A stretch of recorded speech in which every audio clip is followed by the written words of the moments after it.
Pema lokumwezo bela ngoro o sokinga nazo pema lokumwezo bela ngoro kufa kufetiki yesikae na mwana mpate na nzambe osokinga nazopema lokumwezongela nkoro osokinga nazoyemba yesuwe lokumwezongela nkoro osokinga nazobina yawe lokumwezongela nkoro osokinga nazotambola yawe lokumwezongela nkoro osokinga nazopema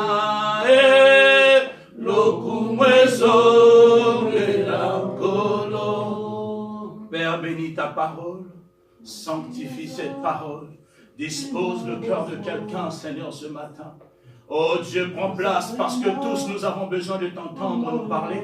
Non pas qu'un homme puisse nous parler ce matin. Je veux aussi t'entendre me parler. Alors dispose, Seigneur, prends le contrôle. Et je déclare en ces lieux, seule ta volonté puisse s'accomplir. Et tout ce qui est contraire et tout ce qui se lèvera contre la vérité de ta parole, je m'oppose et je déloge cela dans le nom de Jésus. Merci encore pour ta présence. Et quelqu'un dit avec moi, Amen, Amen, Amen, Amen. Que Dieu nous bénisse. Nous pouvons nous asseoir. Ce matin, je vais nous parler d'un thème que je crois que nous connaissons beaucoup. Nous avons déjà beaucoup entendu parler de ce thème. Et hier, sinon encore hier, c'est plutôt hier soir, je dirais que le Seigneur m'a mis à cœur ce thème. Depuis 2 jours, j'étais en train de lire, mais hier, vraiment, le Seigneur a placé cette pensée dans mon cœur, hier soir. Et je vais nous partager ce matin, il guérit encore. Jésus-Christ guérit encore. Amen. Et ma lecture, je vais la baser sur le livre de Jean, chapitre 5. Nous allons lire les 9 premiers versets ensemble. Si nous pouvons nous lever et honorer la parole de Dieu. Jean, chapitre 5, les 9 premiers versets. Nous allons honorer la parole de Dieu. On va se tenir debout. Jean, dans le Nouveau Testament, le 4e livre du Nouveau Testament, Matthieu, vous avez Matthieu, vous dépassez Marc et Luc et vous arrivez à Jean. Le chapitre 5, les 9 premiers versets. Tout le monde y est? Il faut que tu vérifies, est-ce que ce que je suis en train de lire se trouve dans ta Bible aussi? Comment me l'ont dit dans ta temps? Jean chapitre 5, les 9 premiers versets. Nous y sommes. Nous lisons tous au nom du Seigneur Jésus. 1, 2, 3. Le Seigneur, autant pour moi. Après cela, il y eut une fête juive et Jésus monta à Jérusalem. Or, à Jérusalem, près de la porte des portiques, il y avait une piscine qui s'appelait en hébreu Bethsaïda et qui avait 5 portiques. Sous ces portiques, un grand nombre de malades étaient couchés. Des aveugles, des boiteux, des paralytiques. Ils attendaient le mouvement de l'eau. Car un ange descendait de temps en temps dans la piscine et agitait l'eau. Et le premier qui descendait dans l'eau, après qu'elle avait été agitée, était guéri, quelle que soit sa maladie. Là se trouvait un homme infirme depuis 38 ans. Jésus le vit couché, et sachant qu'il était malade depuis longtemps, il lui dit, « Veux-tu être guéri ?» L'infirme lui répondit, « Seigneur, je n'ai personne pour me plonger dans la piscine quand l'eau est agitée, et pendant que j'y vais, un autre descend avant moi. Lève-toi, lui dit Jésus, prends ton lit et marche. Aussitôt cet homme fut guéri, il prit son lit et se mit à marcher.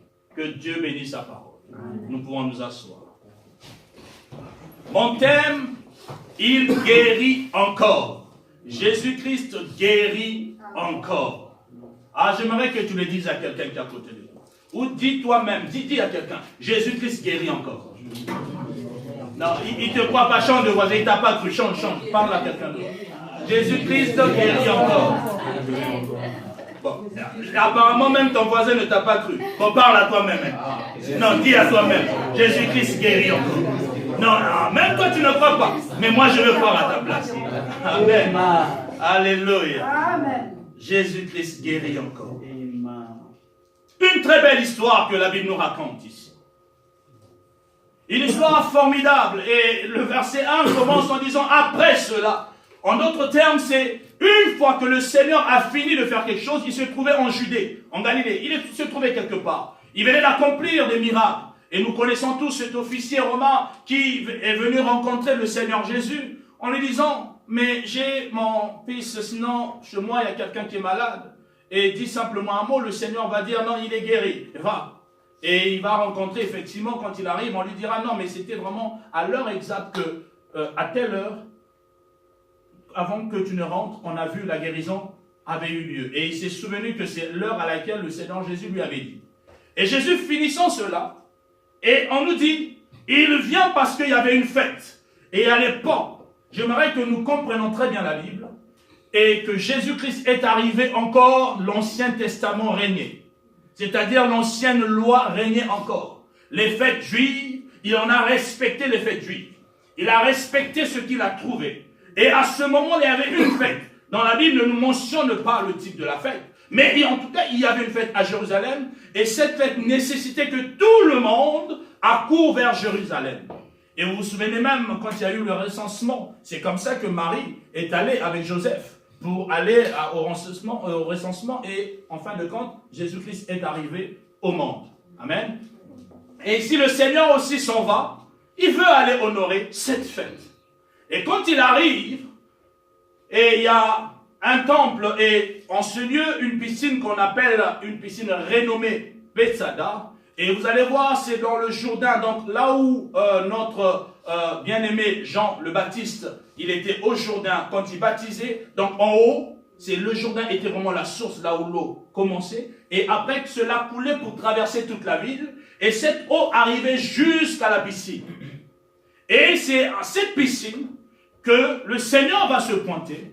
Et quand il arrive, il y avait 5 portiques. 5 portiques veut dire il y avait 5 entrées.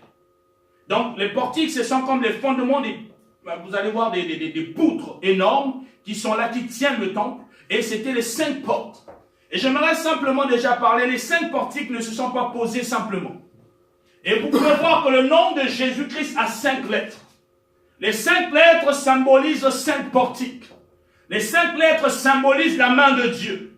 Et c'est le fondement. Or, une chose est assise parce qu'on le tient. C'est comme la Bible dit que Jésus-Christ, oh Dieu tient toutes choses entre ses mains. Et tout ce qui existe se trouve entre les mains du Seigneur. Alors c'est à ces portes que le paralytique était assis. Il n'était pas ailleurs. Il s'est positionné quelque part. Un lieu stratégique, symbolique et prophétique. Il s'est assis à un endroit que tout le monde pouvait ignorer. Mais voyez-vous, quand le Seigneur rentre, la Bible dit qu'il y avait plusieurs malades. Il y avait plusieurs personnes. Mais ici, l'histoire nous raconte qu'il y a la rencontre de 2 personnes simplement. Bien qu'il y avait des gens qui, eux aussi, avaient des cas compliqués. Mais le Seigneur, en rentrant dans ce lieu, va rencontrer ce paralytique. Et quand il rencontre ce paralytique, ce qui est très étonnant, et nous savons tous, à l'Ancien Testament, ou à l'ancienne époque, l'ancienne alliance, l'ange qui descendait, qui venait secouer les eaux, la Bible dit qu'il descendait une seule fois. Et quand il secouait les eaux, la première personne qui tombait dans l'eau était guérie, quelle que soit sa maladie. De vous à moi, l'ange descend qu'une seule fois. On est nombreux à attendre. Et dès que l'ange descendait, il faut bien que les gens le voient, pour que je sache que l'ange est descendu. Ou si je ne vois pas l'ange, la piscine, certainement personne ne rentrait dans la piscine. Et le mouvement de l'eau étant agité, c'était le signal pour dire que l'ange est passé par là, et boum, tout le monde plonge à l'intérieur. Et les malades étaient nombreux. C'est là où j'ai dit, Seigneur, je comprends ce que tu as dit, que le royaume des cieux est forcé. Seuls les violents qui s'en emparent. Imaginez-vous dans la foule. Moi, je suis boiteux. L'autre aussi est boiteux. L'autre est aveugle. L'eau bouge. Moi, je suis aveugle. Comment je saurais que l'eau a bougé? Je suis paralytique. Donc, lui, il veut passer. Viens un peu. Toi, tu es là. Viens, Christian. On est tous les trois. Toi, tu es paralytique. On bouge l'eau. Moi, paralytique, pour moi, je peux sauter. Toi, tu as les deux pieds. Donc, quand toi, tu es parti, je peux même t'attraper comme ça. Toi, tu ne bouges pas. Donc, ça devient un combat. Qui doit aller dans l'eau le premier? C'était sûr. Ce n'était pas vraiment une partie de plaisanterie ou une partie de plaisir. Parce que tout le monde avait envie de se retrouver. Donc, ce qui pouvait faire qu'à la limite, même lui, je peux même le cogner juste pour que j'arrive dans l'eau. Parce que c'était chacun pour soi, Dieu pour tous, dans cette piscine. Si moi, j'y vais pas, je ne m'attends pas que lui, qui ne voit pas, qui a besoin du miracle, il va me prendre, me porter pour dire, toi, rentre d'abord et moi, je viendrai prochainement. Je ne sais même pas quand est-ce que je vais arriver. Donc, le premier qui arrivait tombait dans l'eau. Imaginez juste en étroit, si on nous dit, le premier qui arrive va prendre ce téléphone, il y a 10 000 $. Je parie que même le pasteur, on va l'oublier. Coup de tête, le pasteur peut tomber. Parce que c'est 10 000 $ qui se trouvent là. Pas ça. Après, je vais te donner même 500 $, va réparer un peu, mais entre-temps, je peux en avoir mes 10 000 $. Parce que tu vois les fractures, tu vois tes problèmes. Donc, voyez-vous, dans la position te pousse à avoir une certaine violence en ces lieux-là. Pouvez-vous vous asseoir? Juste pour vous illustrer un peu quel était l'environnement dans lequel se trouvait ce monsieur. Et ce monsieur arrive, il a passé 38 années dans cette piscine, n'ayant toujours pas une opportunité de se jeter dedans. 38 ans. Certains ne l'ont même pas encore ici. Mais regardez toute votre vie déjà, vous pouvez imaginer les hauts et les bas que vous avez. Mais pensez maintenant que ce monsieur-là n'est pas sorti du temple. Il n'est pas allé dehors. Il n'est pas allé quelque part. Or, vous et moi, dans les 38 ans, on a voyagé de gauche à droite. On va faire du sport. On va manger le foufou. On va au McDo. On va n'importe où. On fait ceci. On fait plein de choses. Mais ce monsieur n'avait pas une activité autre que de rester là et espérer qu'un jour, que je sois guéri. Espérer. Parce que rien ne le rassurait qu'il devrait être là.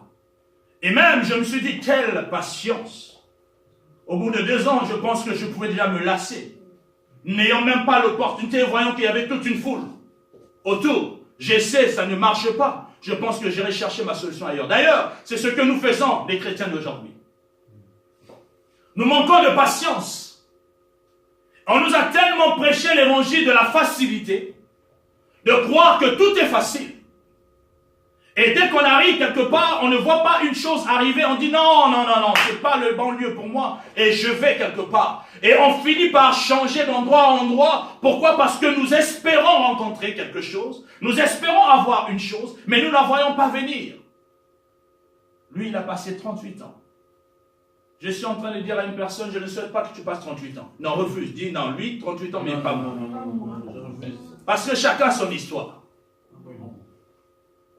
Chacun a son histoire.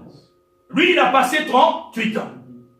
La Bible n'a pas dit que tout le monde devrait passer 38 ans. C'est là où nous devons sonder les Écritures. Certes, il y a une leçon que la Bible est en train de nous donner, mais il faudrait que je puisse m'identifier à quelqu'un qui m'inspire pour que j'atteigne un but, non pas en sautant des étapes, mais je refuse de pouvoir, parce que je sais que moi, personnellement, 38 ans, j'aurais déjà abandonné. Mais cet homme a ce qu'on appelle la foi. Tout à l'heure, on nous a parlé d'Ésaïe 55. Venez acheter avec de l'argent pour ceux qui n'en ont pas de l'argent. On te dit déjà, toi, tu as l'argent, tu n'as pas d'argent. Mais on te demande de venir acheter. Est-ce que quelqu'un comprend ce qu'Ésaïe a dit? Logiquement, pour que je vienne acheter, Il faut que j'ai de l'argent. Dieu me dit, vous qui n'avez pas d'argent, venez acheter. Seigneur, est-ce que tu ne te contredis pas? Oh, j'aime ce Dieu rempli de sagesse. En fait, Dieu ne se contredit pas. Dieu est en train de dire que toi, tu n'as pas d'argent pour aller à l'hôpital. Toi, tu n'as pas d'argent pour aller consulter un médecin spécialiste que lui, il faudrait des centaines de milliers de dollars pour une opération X à cause d'une maladie que tu as. Mais dis, viens acheter. Et Dieu dit, mais en fait, si tu rentres dans ma parole, tu comprendras que la monnaie d'échange que moi je suis en train de te demander d'acheter s'appelle la foi. Amen. La foi, c'est la monnaie qu'on peut acheter Dieu. Ou sinon acheter quelque chose auprès du Seigneur. Parce que c'est par la foi que nous lui sommes agréables. C'est par la foi que nous pouvons posséder quelque chose. En d'autres termes, c'est gratuit. Mais c'est question de la croyance, de la conviction qui va m'emmener à acheter, c'est-à-dire à obtenir ce que les autres cherchent avec la monnaie, ce que les autres achètent avec de l'argent. Mais moi, n'ayant point d'argent, logiquement parlant, je suis disqualifié. Je ne pourrais pas posséder cette chose dans la terre, sous la terre des humains. Humainement parlant, je n'ai aucune relation pour m'emmener à tel endroit. Humainement parlant, il faudrait que j'aie de l'argent pour acheter telle voiture ou de l'argent pour faire telle chose. Mais par la foi, la Bible est en train de me dire que si ma foi est comme un grain de sénévé, cela peut soulever des montagnes. En d'autres termes, la foi interpelle le trône de Dieu et de libérer la grâce divine pour que quelque chose se passe dans ta vie sans pourtant que tu n'aies acheté. Alors, si un homme te dit, viens, je vais prier pour toi, apporte-moi 1000 $, dis-lui, tu n'as pas encore compris la parole de Dieu. Je ne peux pas t'apporter mes 1000 $ parce que je n'achète pas la guérison auprès d'un homme, mais j'achète la guérison auprès de quelqu'un qui me demande simplement ma foi. Amen. C'est l'évangile, bien-aimé.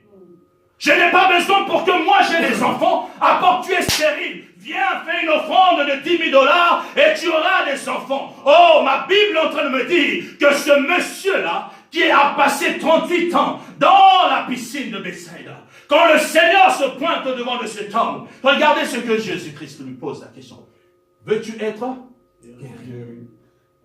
Et cet homme commence à raconter, comme toi et moi. Logiquement, oui. Mais ce monsieur n'a pas répondu par oui. Parce que si tu as faim, tu veux manger? Oui, je veux manger. Tu ne vas pas commencer maintenant, le matin, je suis sorti, je suis allé à McGill, j'ai pris le métro, j'ai marché et je suis arrivé juste pour me dire que j'ai faim. En fait, le monsieur n'avait pas connaissance que celui qui était en face de lui s'appelait guérison. Alléluia. Il a cru que l'homme qui était en face de lui n'était qu'un autre voisin aussi qui cherchait une solution. Comme il arrive souvent, je suis en train de dire à quelqu'un, si tu n'as pas la foi de détecter quelle grâce peut se trouver dans un ou un autre, un frère qui est à côté de toi, que toi tu es en train de négliger, Anzouzi qui est assis à côté, je le connais, on mange ensemble. Ah non, il ne peut pas faire. Tu viens simplement d'enlever quelque chose. Tu viens d'enlever une grâce que tu ne pouvais pas recevoir. Parce que l'homme qui se présentait au devant de cet homme n'a pas dit que je suis Jésus-Christ de Nazareth. Amen. Il s'est pointé devant lui. Il dit, est-ce que tu veux être guéri? Mais je n'ai personne.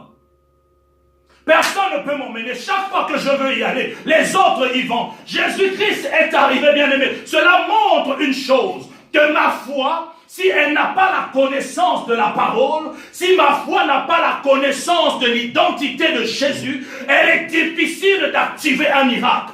C'est pour cela que ma foi, quand la Bible dit, la foi vient de ce que l'on entend. Mais aussi j'aime une autre foi qui vient de ce que l'on voit. Ah, parce que Thomas va voir. Thomas va exiger pour voir. Il n'y a pas simplement l'entente, mais il y a aussi voir. Car certains hommes, ayant entendu Jésus a guéri, d'autres ont vu Jésus guérir, ils sont venus. Il y a deux choses. La foi ne se base pas simplement sur ce que j'ai entendu, mais ma foi aussi peut se baser pour ce que j'ai vu. Car ayant vu, bien aimé, et j'aime souvent dire, entre toi qui as entendu et celui qui a vu, vous n'aurez pas la même conviction. Celui qui a vu, Tu as beau lui dire que c'était... Non, mes yeux ont vu. Tu as beau dire, mais celui qui a entendu, je peux venir... Non, l'expression que tu as comprise ne voulait pas dire ceci, mais ça voulait peut-être dire telle chose. Et cela peut s'aimer une confusion dans ton entendement. Mais ayant vu, tu as beau me dire avec tous tes mots que tu veux expliquer, mes yeux ont vu. Mes yeux ont vu, Christian.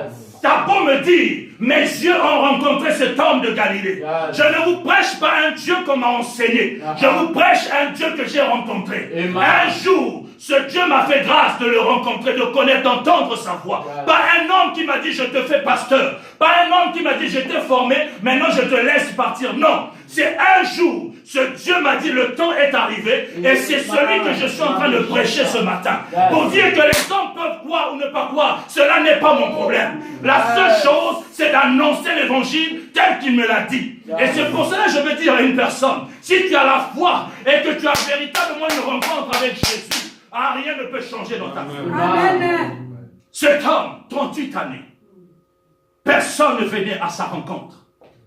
Personne ne se souciait de ça. Personne. Dans le livre de Romains, chapitre 14, chapitre 15, au verset 4, la Bible est en train de dire une chose que toute écriture, tout ce qui a été écrit d'avance, a été écrit pour que toi et moi, nous puissions recevoir l'instruction. Et c'est-à-dire, quand nous recevons l'instruction, cela nous emmène à avoir la patience. La patience, c'est faire naître la foi en nous. Et ayant la foi, nous allons avoir l'espérance. Voyez donc, en fait, l'écriture ou les témoignages que les autres ont reçus, tels que la Bible est en train de me relater, cela est en train de faire germer ce qu'on appelle la foi en moi. Les écritures, le fait que ton frère, c'est pour ça que je dis à l'église, ne reste pas trop seul dans ton coin. Il se peut que Dieu est en train de te parler, tu n'entends pas, tu ne vois pas. Mais la vie de l'autre te fera dire que Dieu existe. Amen. La vie de ton frère. Parce que toi, tu peux traverser des moments où tu as l'impression que Dieu n'existe pas. Tu peux traverser des moments où tu as l'impression que le ciel est fermé, que Dieu ne t'entend pas. Mais il y aura quelqu'un à côté de toi qui va te dire, mon frère, moi aussi j'étais dans une telle situation. Mais regarde ce que Dieu... Tu viens de voir le miracle de Dieu. Tu viens de voir quelque chose que Dieu est en train de faire. Et cela va susciter une foi, va faire naître en toi l'espérance de croire que Dieu, s'il l'a fait pour lui, il peut le faire aussi pour moi. Amen. Dieu guérit encore. Et le Seigneur arrive et dit à cet homme, Dieu n'a pas tergiversé. Pour vous dire ceci, que Dieu ne cherche pas des raisons pour nous guérir. Cet homme a relaté son histoire, son CV. Moi, j'ai personne. Mais je me suis posé la question, si tu as personne, comment tu as fait pour être là? Comment ce monsieur a fait pour être là? Et je me suis fait des histoires, des hypothèses dans ma tête. Peut-être qu'il avait une famille, mais il devenait un fardeau pour cette famille. Et la famille a dit, écoute, là-bas on sait qu'on jette des gens qui attendent quelque chose. On veut se débarrasser de toi. On va t'aider, on va aller te poser là-bas. Si tu arrives, tant mieux. Si tu n'arrives pas, mais tu n'es plus notre fardeau. Ah, je veux dire à une personne ce matin, même si le monde t'abandonne, même si les tiens, tu deviens un fardeau. Tu peux devenir un fardeau même pour ton époux, ton épouse. Tu peux devenir un fardeau pour ton père, tes enfants. Tu peux devenir un fardeau pour ton meilleur ami, qui ne veut même plus te voir. Bien aimé, laisse-moi te dire, il y a toujours un homme. Il y a une place qu'on appelle Bethsaïda. Il y a une place là où Dieu a réservé pour toi. Il y a une place là où Dieu dit que même si on te rejette, lui, il a les bras ouverts pour t'accueillir et te dire que tel que tu es, moi je t'aime. Oh, l'amour de Dieu. Amen. Tel que tu es, même si on t'a dit que tu es imparfait, et chaque fois on te dit que tu es mauvais, bien aimé, mais moi je viens faire sonner un autre son de la trompette. Je suis en train de dire à une personne ce matin, je ne t'excuse pas de ta responsabilité, mais je veux te dire qu'il y a un Dieu qui croit au potentiel qui est en toi. Il y a un Dieu qui sait qu'il a planté une chose formidable en toi. Il est question que tu découvres la potentialité qui est en toi pour que tu mettes cela en exerce. Il est question que tu apprennes à connaître la véritable identité de ta vie pour que l'homme mauvais qui avait pris le dessus en toi, que tout le monde est en train de voir, disparaisse afin que germe maintenant un autre homme, sinon une autre femme, selon la parole de Dieu. Gédéon était un poltron, un peureux. Gédéon était un homme que tout le monde savait. Et on le sait que Gédéon, si simplement un moustique fait une oui, tu vas prendre la fuite. Gédéon, tout le monde, c'est même pas un mensonge. C'est vrai. Mais un jour, la rencontre de Dieu avec Gédéon, Dieu ne va pas utiliser le langage humain. Dieu va dire, vaillant héros. Yes. Oh, moi-même je suis conscient. Il suffit juste que quelqu'un sorte un petit muscle, je prends la fuite. Et toi tu m'appelles vaillant héros. Mais il ne faut pas se mentir. Je parie que Gédéon, dans son cœur, il arrive à dire, ah, Christian, on se connaît. Tu sais, on sait que, ici, là, si on dit soulève, il faut qu'on appelle Christian parce qu'on sent que, il y a souvent ma femme, elle dit, non, mais donne pas ça à Laurent, donne à Christian. Parce qu'on sait que, ah non, lui là, il faut le laisser là-bas. Mais lui, on sait que, vous voyez, mais sans le savoir, Dieu peut susciter en celui que physiquement nos yeux ont jugé inapte. Dieu rend cet homme le plus fort de tout le monde. L'exemple de Goliath est un homme qu'on appelle David. Les vaillants guerriers. Saül, le roi expérimenté de guerre, ayant des généraux, des colonels, des commandants devant un homme qu'on appelait Goliath, qui avait l'expérience comme pas possible. Un homme qui n'a jamais exercé sur un champ de bataille est arrivé à relever le défi que tout un peuple avait peur.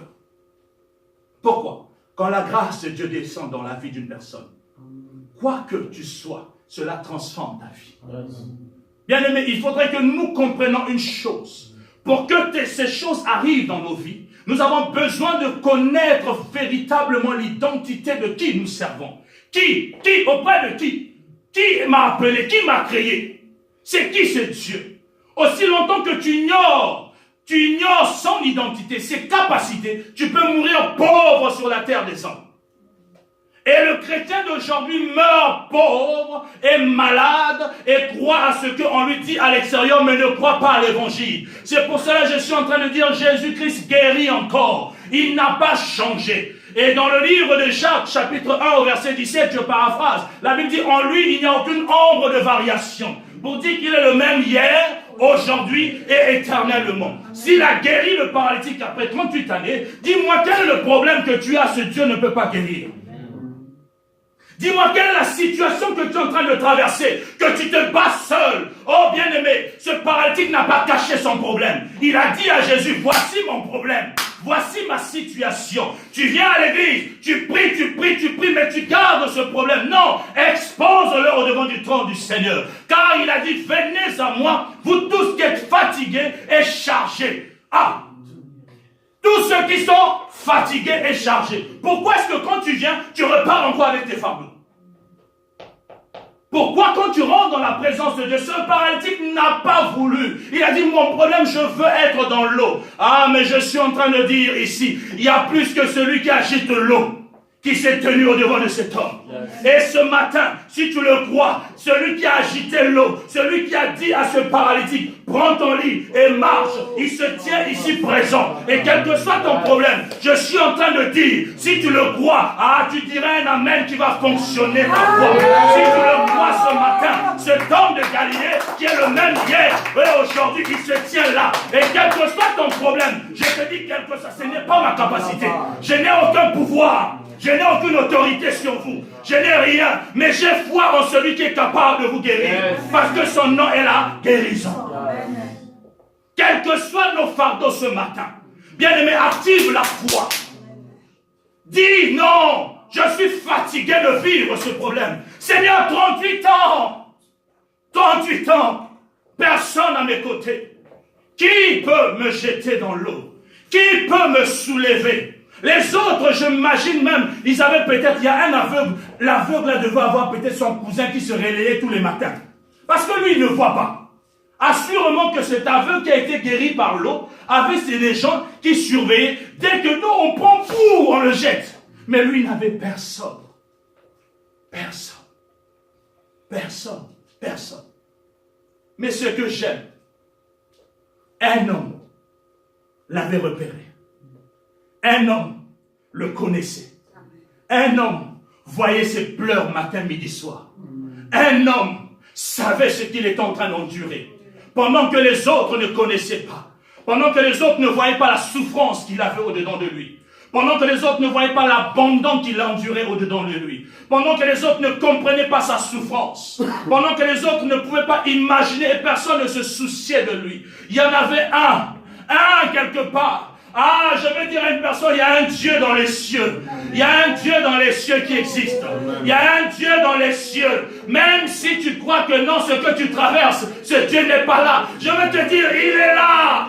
Il est là. Même dans la vallée de l'ombre de la mort, je ne crains aucun mal, parce que son bâton et sa houlette me rassurent. David avait expérimenté l'abandon.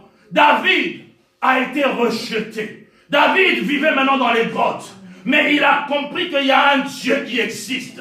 Et si j'ai la foi en lui, il est capable de restaurer ma royauté.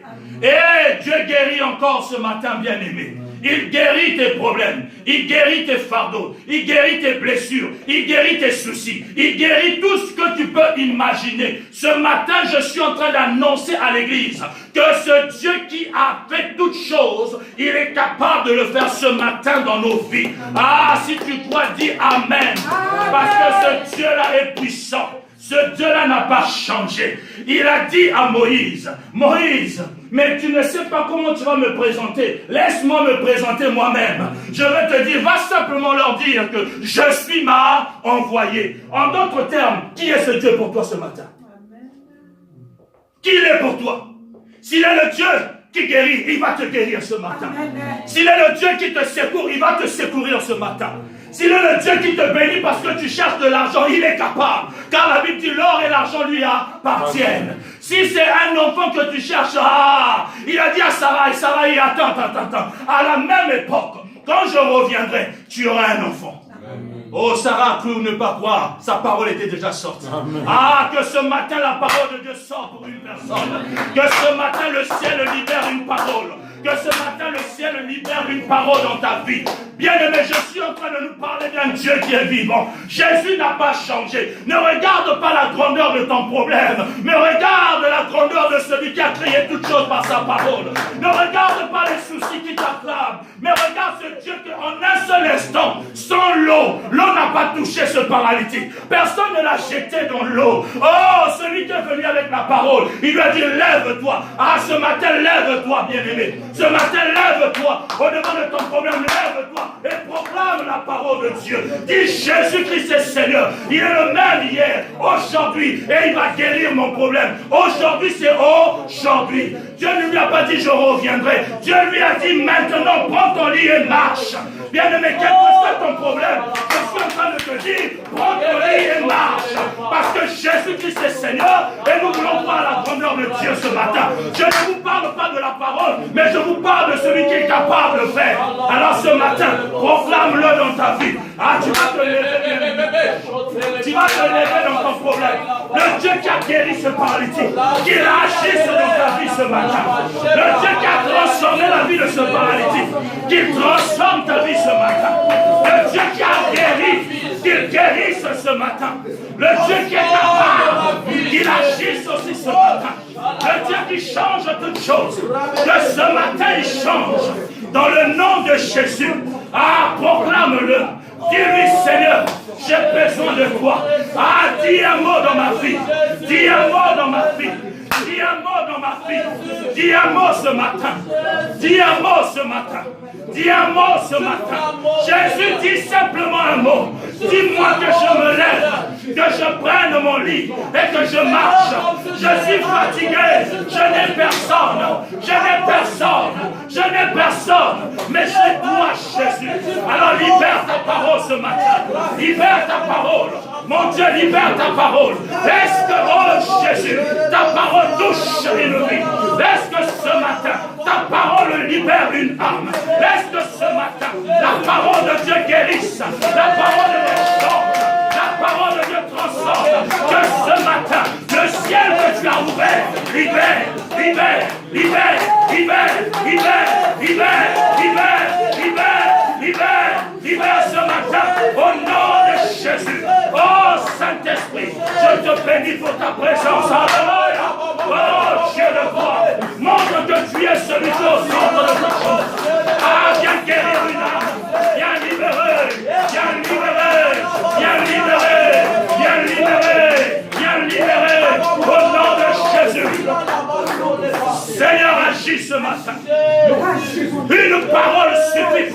qu'une personne change. Père, pas la parole de mes pères, pas la parole de ma mère, mais ta parole à toi. La parole de Jésus dans ma vie. Eh Baba. Oh, merci Saint-Esprit de Dieu. Alléluia, alléluia, alléluia. Seigneur, ce matin, Jésus, merci. Laisse que à l'instant, le sang de ta voix puisse apporter la guérison là où il y avait un problème. Que celui qui se sentait incapable, aujourd'hui soit capable au nom de Jésus.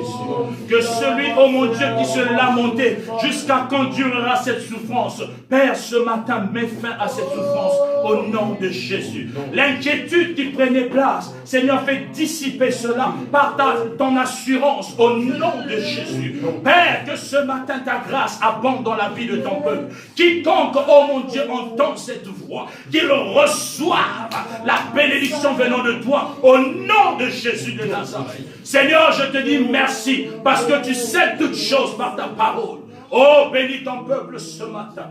Bénis nos vies. Bénis chacun de nous. Et ta grâce encore surabonde dans nos vies. Alléluia, toi Seigneur. Merci Jésus. Merci pour toutes choses. La louange et la gloire te reviennent. Toi le véritable, oh Dieu. Merci. Yahweh. Eleni. Beni na Yahweh. Yamba Masanjoli. Tobo Jeri Yahweh. Bomo ito pesana Yahweh. Oh, mite maposana Yahweh. Oh, Yahweh.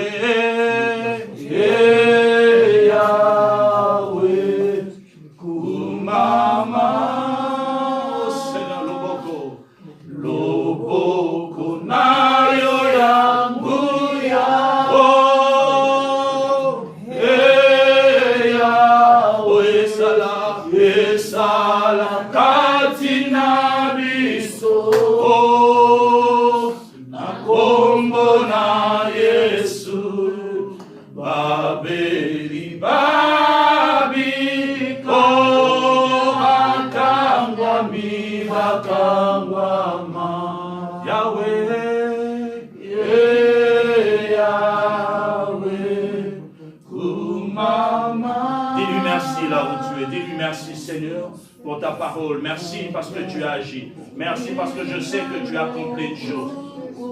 Merci pour ce matin Seigneur. À toi seul soit la gloire. Pour tout ce que tu as accompli. Laisse que ta parole soit gravée dans nos cœurs. Toi qui guéris encore. Merci pour les témoignages. Merci pour les miracles. Merci pour les prodiges. Merci Seigneur pour la parole que tu as libérée ce matin. C'est toi notre Dieu, notre Père. À toi seul soit la gloire. Et la louange pour l'éternité. Merci Jésus. Alléluia. Amen. Que Dieu nous bénisse abondamment. Amen.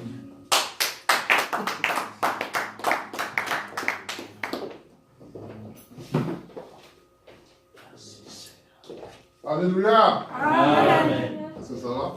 Oui, ça va. Moi, je suis content. Je suis heureux. Que l'Éternel Tout-Puissant puisse bénir l'homme de Dieu pour cette parole.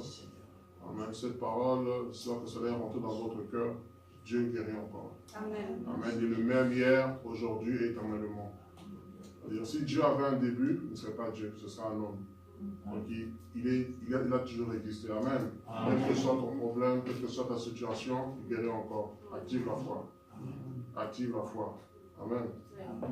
Amen. J'aimerais que vous pouvez vous lever et prenez vos Bibles dans Exode chapitre 17, verset 3.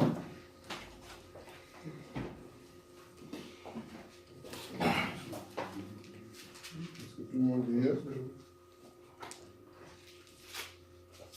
Nous allons commencer avec le verset 1. Okay. Demandez de vous lever pour honorer la parole de Dieu. Amen.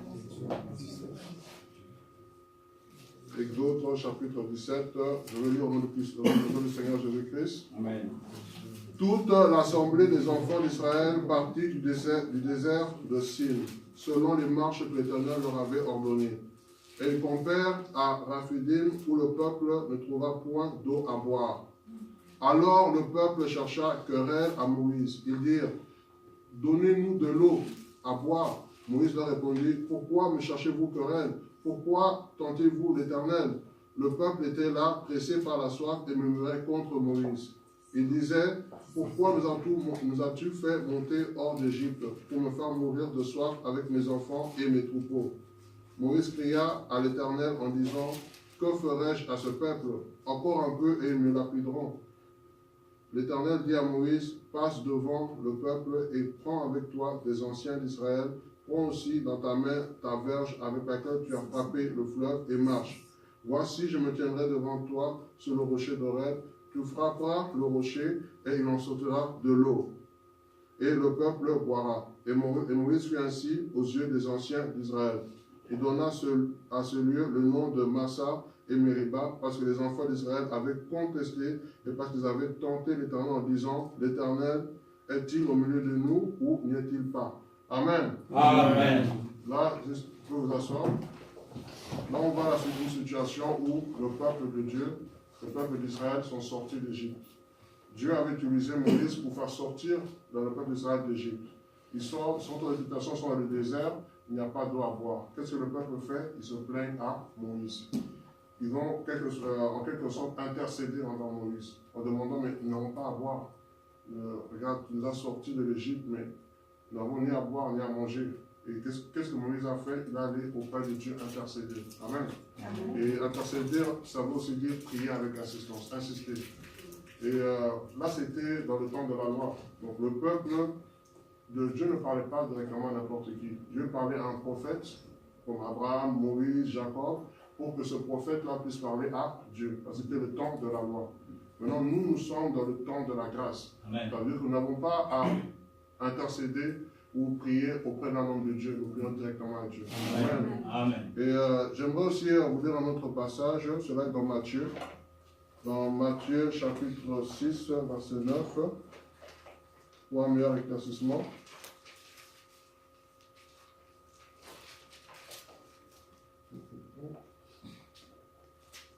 Voilà. Voilà, ça c'est Jésus qui donne les instructions aux apôtres. Il leur montre comment prier. Amen. Amen. Je donne le Seigneur Jésus-Christ. Voici donc comment vous devez prier. Notre Père qui es aux cieux, que ton nom soit sanctifié. Je m'arrête là. Donc, notre Père qui es aux cieux. On connaît tous sa prière. On l'a appris par cœur. Pourquoi est-ce que Jésus leur a dit notre Père qui est aux cieux? Ça veut dire pour montrer la relation que Dieu est notre Père. Amen.